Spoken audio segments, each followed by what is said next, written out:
Carl and Liam here from Games, Brains and Head-Banging Life, gbhblofficial.com, and it is getting goosebumps as we're up to episode 9 of season 1, Return of the Mummy. And yes, if you know Goosebumps, you're already probably thinking, huh? What about the Curse of the Mummy's Tomb? You mean the original first book in this series? Nope. They just went straight to this one.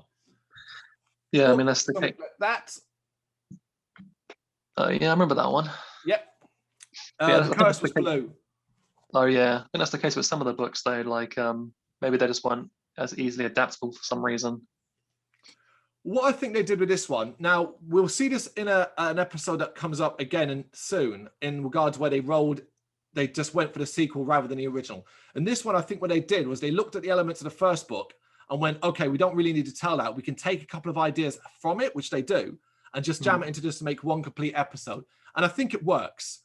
However, to enjoy this episode, you've got to care one iota about mummy Egyptian shit. And I don't. It's not horror that's ever interested me. It's not entertainment.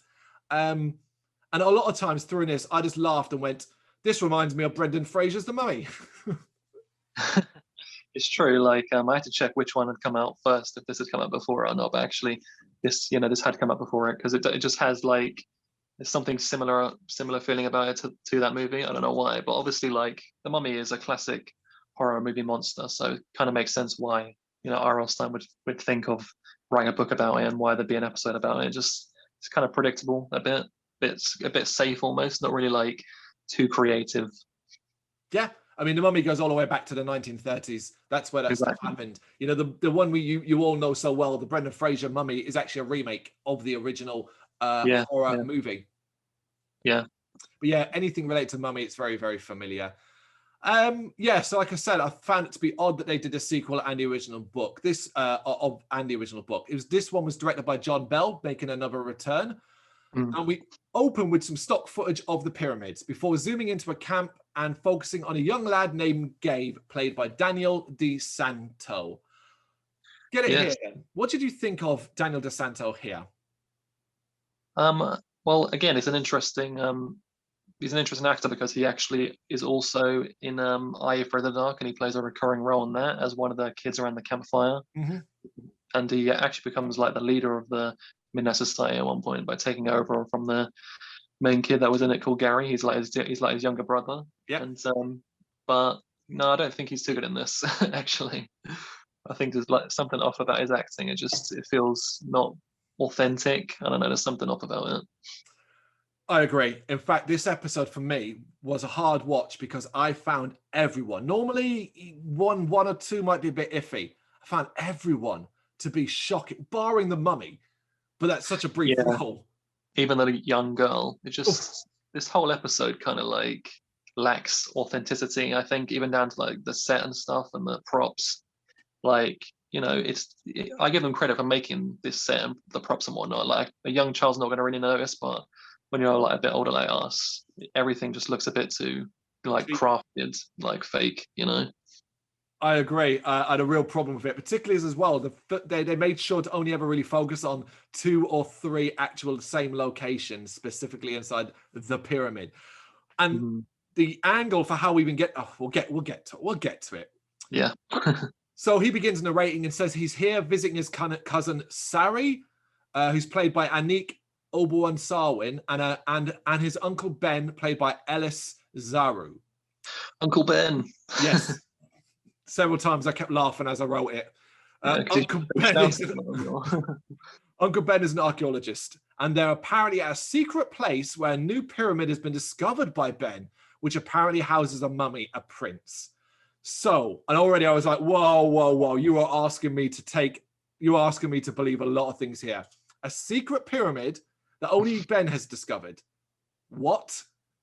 Okay, all right, let me buy that. Then I was like, okay, so Ben's idea is I'm going to explore this brand new pyramid, and the only people I'm bringing with me is my daughter and my nephew. That's it. Yeah, no other archaeological experts or anything that might be interested in this amazing discovery. Bring your kids along, man. They're not going to screw around or anything. They're not going to touch anything they shouldn't and destroy, some 1,000-year-old artifacts. It's not even that part. It's the danger. The potential of danger. It's not like, those sorts of things I'm sure are really unstable in terms of the structure and what, bricks and blocks falling everywhere and whatnot, Traps. and they end up raising a mummy back from the dead. I mean, so Yeah. I mean, Rachel Weisz did it, and she's a grown woman. but she was like an expert in her field, at least. These are just some dumb kids, man. Oh yeah, so I had a real problem at the start of this. I was just like, I can't even buy into this, but let me carry on. On their way in, Sari notices Gabe has a mummy's hand in his pocket. She pulls it out and he says it is a summoner that he bought at the airport. And apparently he was told it can summon the dead. Obviously for us, it's like, well, that's a piece of tack. And Ben even jokes about it, not spending too much. Sari obviously teases him about it. Hey, give me that. It's my summoner. I bought it at the airport. A summoner? The guy said it can call forth the dead. He said it was a real mummy's hand. I hope you didn't pay too much. That's one of the oldest scams around. And so on. It's exactly what we would think, except it's not. It's probably like a guy outside the pyramid, like selling like those for like $2 each, man. Exactly. That's exactly what we're supposed to think. But as you'll find in this episode, no, it's actually got real power. Which I actually thought they were going to go. I thought they were going to go down the angle because they had the whole. I thought it was going to be like a pawn, like a monkey's paw type thing with wishes or something, because that's how it felt like. Because it's just the way it looked, but no, that's not it at all. It's like it has some kind of power over the eventual mummy. It does. Before they move on, Gabe goes to take a picture of Ben and Sari, dropping the hand in the ground. And as he tries to get the best picture possible, we see the hand begins to move along with the ground of its own accord. Yeah. So that's our first that's the first black screen moment. Yeah, and that's a decent effect, It is. I actually like a thing that they do in a minute afterwards.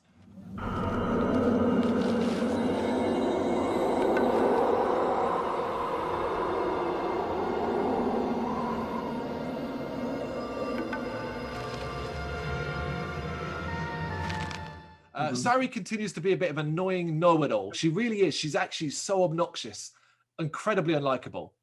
Something about the little younger girl, like siblings or relatives or friends in Goosebumps, man. I think R.L. Stine, like he grew up with some annoying little sister or something, man. He doesn't like him. He always portrays them like these really like know-it-all, snot-faced type people, man. Like, they're always like that. Yeah, you're right. They really are. This has got to be a third or fourth at this stage. This is just the first season, and how many like annoying little sisters has there been? So Gabe finally takes the picture, but finds the hand has moved a distance away. And when he goes to look at it, I really like this. He does notice the fact that the sand there's a trail of sand where it moved through the sand, and he does kind of think, well, that's weird. And I like the fact they even bothered to do that. Didn't have to. That's weird. Come on, Gabe, we got to stick together. Definitely. The trio go deeper into the pyramid. Gabe and Sari talk about hieroglyphs and death. Gabe says aloud that he'd hate to be inside here alone. And when he turns around, Sari is just completely gone. Another Goosebumps trope. The whole, I'm talking, turn around, and they just disappeared completely. Mm-hmm. Yeah. I have a huge problem with this, though. This one makes no fucking sense. Because they're in a corridor. And he looks both ways and she's not there. So my initial thought was, oh, she's going to do the hide and jump out thing. She's going to. But she doesn't. That's not actually what happens. It seems like she generally just walked off and that was it. Yeah. Just wandered off, man. Was just bored. I don't know. Yeah. He calls for her and Uncle Ben, but there's no answer. He starts to panic, searching for them. He wanders off, but he hears Sari calling for him in the distance. He follows the voice, also hears Uncle Ben, but still can't find him. And then he falls through a hole in the floor. This is where I was like, well, this is why, Ben, you don't bring fucking kids on you into your secret pyramid exploration. Yep. Well, one of them ends up, badly injured or worse. Yes. Even he got self to blame. Uncle Ben?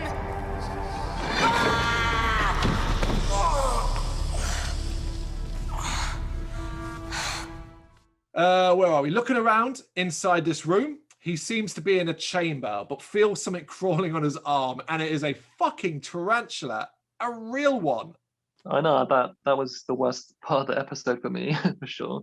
They do use like insects a little bit for cheap pops, I think, like in terms of scares, man, because they're obviously going to be creepy. There's another one with a cockroach coming up, and it's like, that's just nasty, man. Don't do that. It is nasty. He freaks out, gets up, pushing himself over. But once that's done, he forgets about the spider or the fact that there could be loads of them in there. And he just looks around and notices a decorative lion's head on the wall. So he gets a picture of it, gets up close to it. And we get a jump scare here as a very fake looking snake pops out of the mouth of the lion. He sort of jumps back in fear, and then a rope drops down behind him, and he thinks that's a snake, screams as well, but it's Sari and Uncle Ben. And here's where I was like, what the fuck is going on in this episode? They just start laughing at him.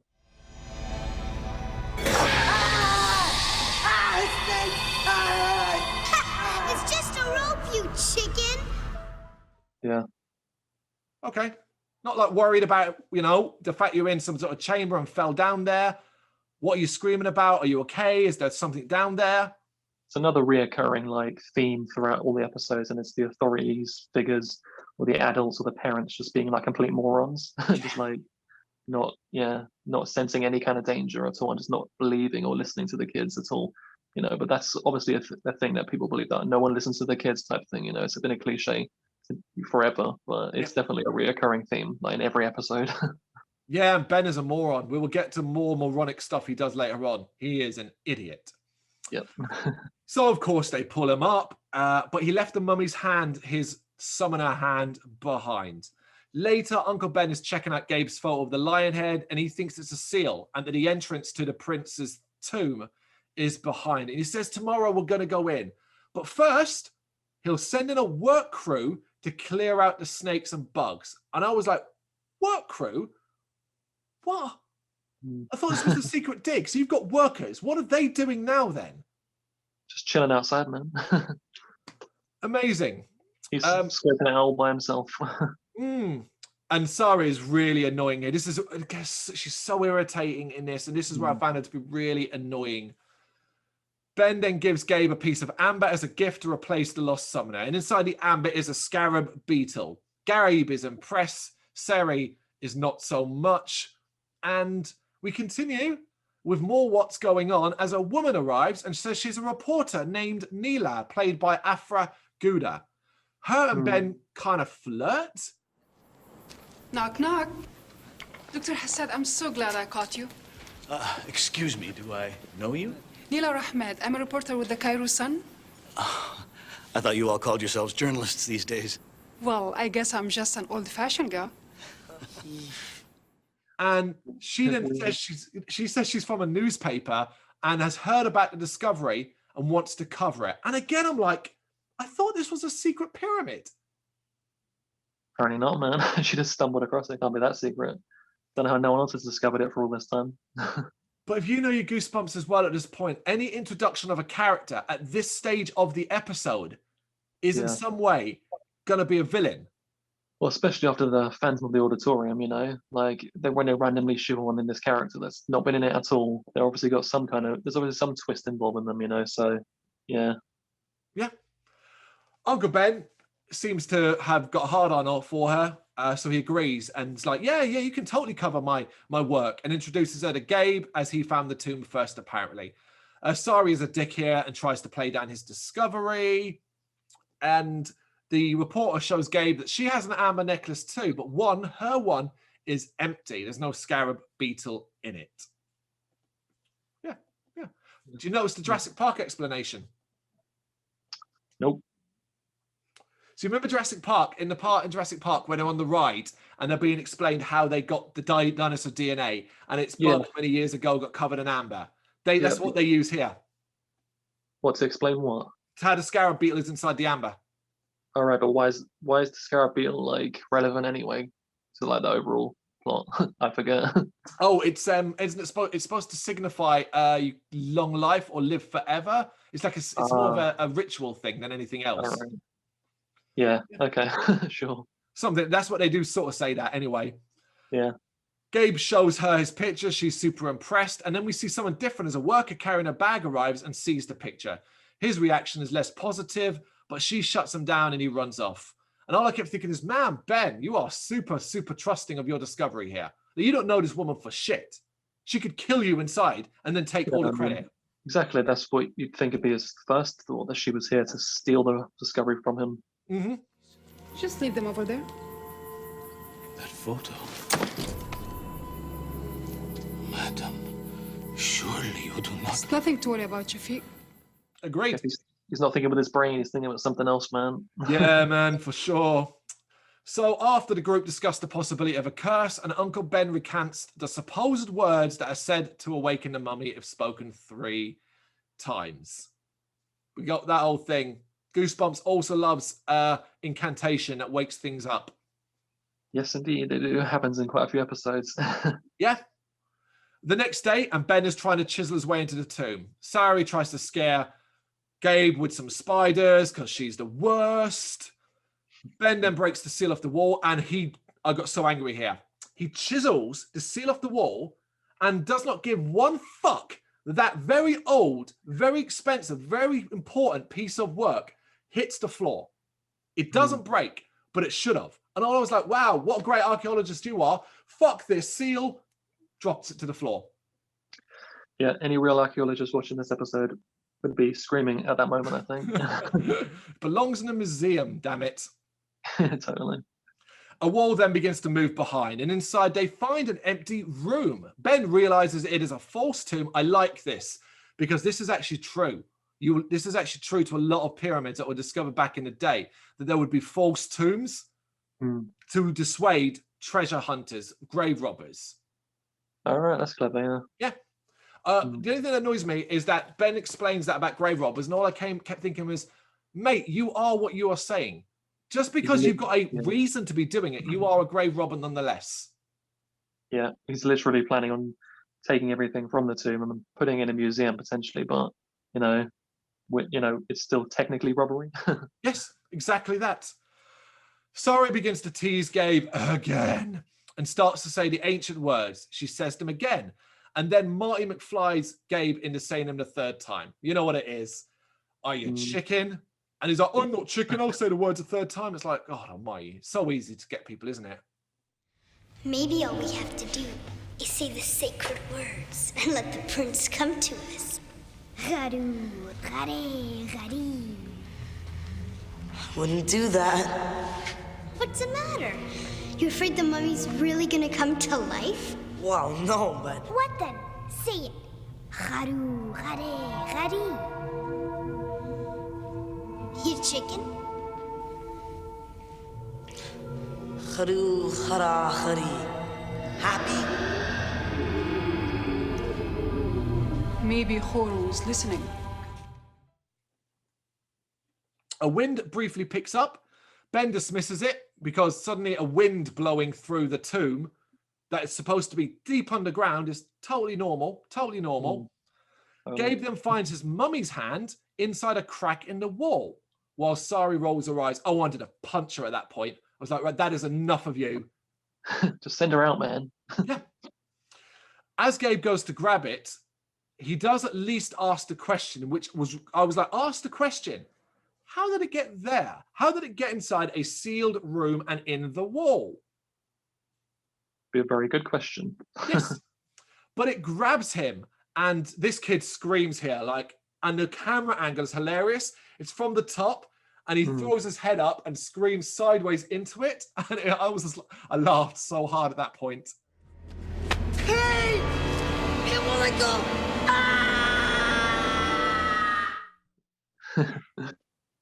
But of course, the others just think he's messing around, so no one actually goes to help him. What annoyed me here is at no other point in this episode has he done anything to suggest he does this. Yeah, normally they'll establish the character as like a boy that cries wolf type. Yeah, but they didn't really bother to do that. So I don't know why no one believes a word he's saying.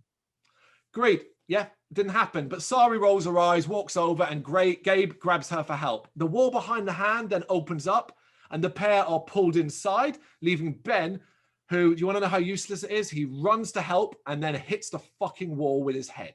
And I was just like, oh my God, he's an idiot. He's a fucking idiot. Never should have trusted your kids with that guy. No way. So him and Neela are on the other side, and I wrote worst father and uncle ever. Sari and Gabe are trapped inside the other room. They come across some skeletons, and we get another one of those insane screams from Gabe. But it's hilarious. He sees the skeleton, screams like a lunatic, and literally goes, stop screaming. And then it's just normal directly afterwards. That is bad acting, man. Or by directing. Maybe he was, I don't know, maybe he was told to do that. I don't know, it's hard to tell sometimes, isn't it? True, it could very well be the case. We'll have to check afterwards when we're done with season 1 and compare the directors, the likes of the ones that did regular episodes, and kind of work out who did the best ones, really. That's true. It could be a reoccurring theme that some of the episodes that have the worst acting happen to have the same director. So maybe it's their fault. Absolutely.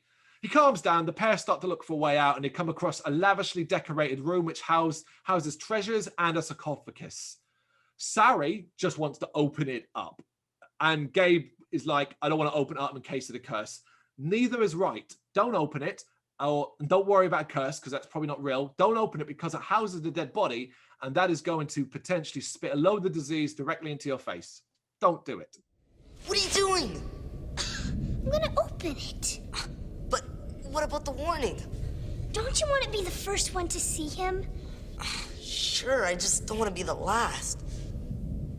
Are you gonna help me or not? Exactly. That's very, very smart. But also, did you notice how well lit this 4,000-year-old tomb was? Someone had been around lighting the torches. Yeah, that kind of like, ruined it a little bit for me. Oh, that's what ruined it for you.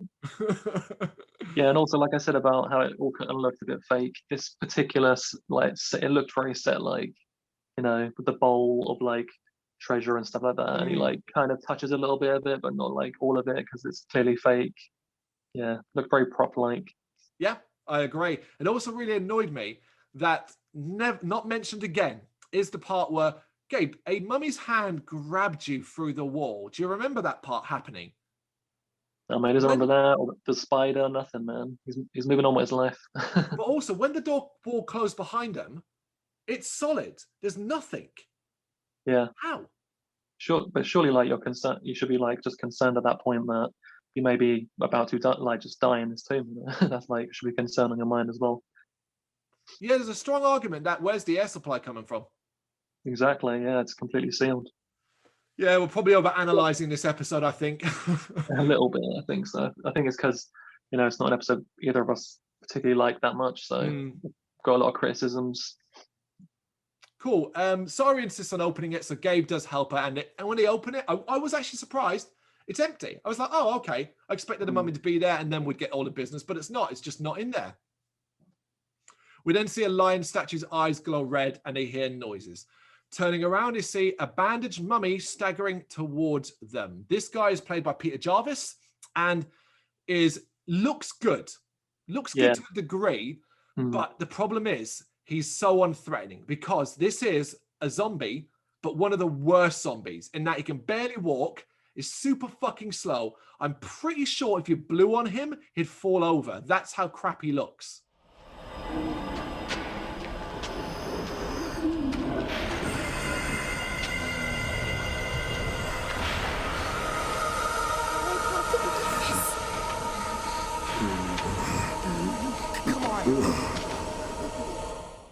Yeah, it doesn't do much for me in terms of scares, but maybe it would scare a young child that had seen it. But considering how much negativity we've spoken about this episode, I do think, effect in the mummy costume and stuff. Even though his face looks a bit like mask, like a bit plastic looking, but on the whole, it's pretty good effects. I think, to be fair, it's good. I agree, and he was obviously told to basically be like a zombie, super jerky, super slow, and he does that very, very well.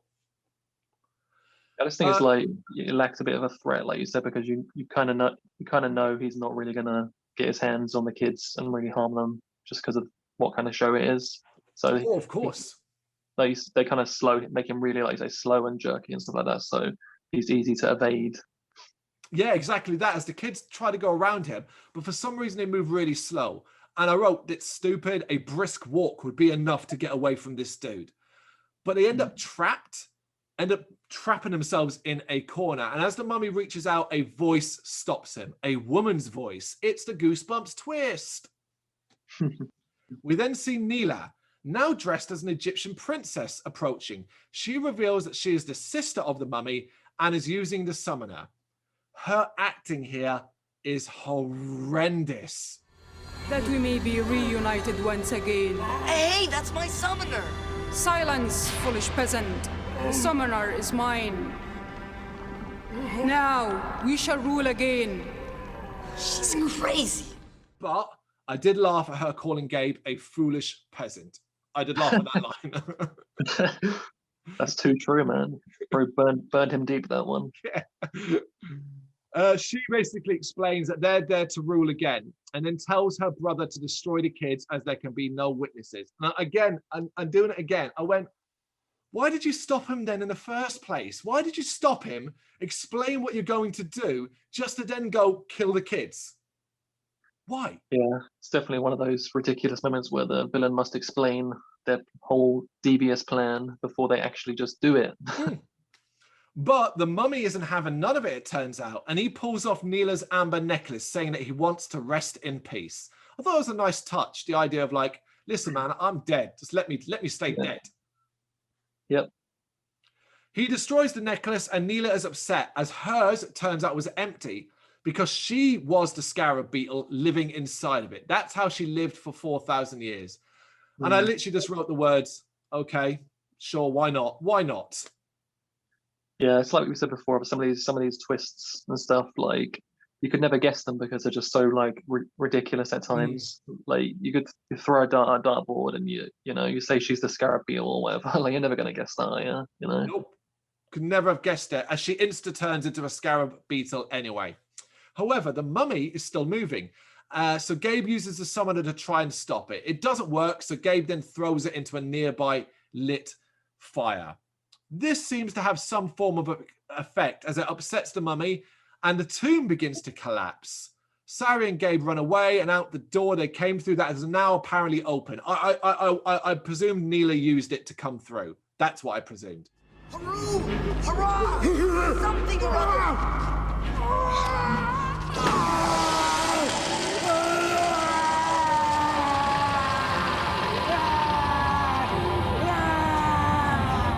Yeah. As they're coming outside, Ben is coming round and they help him up. The dude is fucking useless. They run out of the pyramid as it begins to collapse. And that's the end of that story. We've got a few more bits to come. But yeah, that's it. Wrapped up that way, really. Yeah, I think like it's not a terrible episode, like in terms of like being a bit fillery, and it's like at least it takes us to a different, unique location. At least it's something a bit different, and it's because a lot of the episodes are about kids living in like suburbia or like living in like just boring like real world locations type thing. So it's a bit different in that way. At least the location's a bit refreshing. I'll give it that. That's true. That's true. And it does sequel bait as well at the end. As Gabe is packing up to leave, he offers his necklace to Sari, but she says it's his. And we then see the summoner hand crawling under the tent. Ben arrives and says there's some reporters here. The kids tell him to tell the truth, and he agrees. And I was like, is that a joke, or is he seriously, this famous archaeologist or respected archaeologist, going to go outside now there and tell all these reporters all these mad things as the truth or as a joke? I couldn't work out what the fucking joke was. He needs to stop taking advice from the children.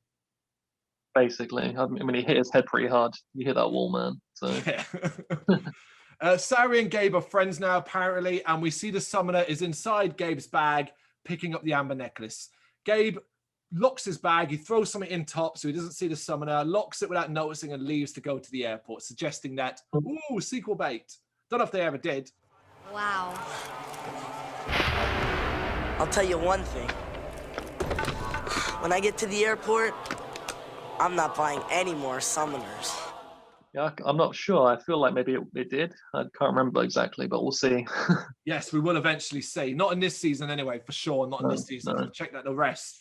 But yeah, I kind of agree with you. To me, there's sort of nothing really wrong with this episode. There's nothing particularly terrible or bad. It's just a very shoulder shrugging. Oh, okay.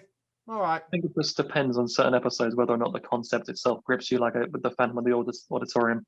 You know, I'm not like that big into Phantom of the Opera, and with this, if you're not really into like the Egyptian stuff and mummies and whatnot, like you said, then it kind of like, you know, you don't really like it for that reason. It depends if you like the concept, but I think, you know, it has its place, and, you know, doing one based on a classic horror monster like The Mummy doesn't make no sense, and it, you know, has some good bits, but some bad bits, some pretty cheesy acting for sure. Yeah, I agree with pretty much everything you're saying, but let us know what you think of it in the comments. Thank you very much for watching. You can check us out on gbhbl.com, as well as on Facebook, Instagram, Twitter and Tumblr. Go to Patreon to help us out over there. That's patreon.com/gbhbl, as well as Big Cartel, where you can find some of our merchandise. We have a podcast running on SoundCloud and Apple Podcasts, and of course, if you like this video, do us a favour, hit the subscribe button and help the channel grow. Games, horror and heavy metal, what else is life for?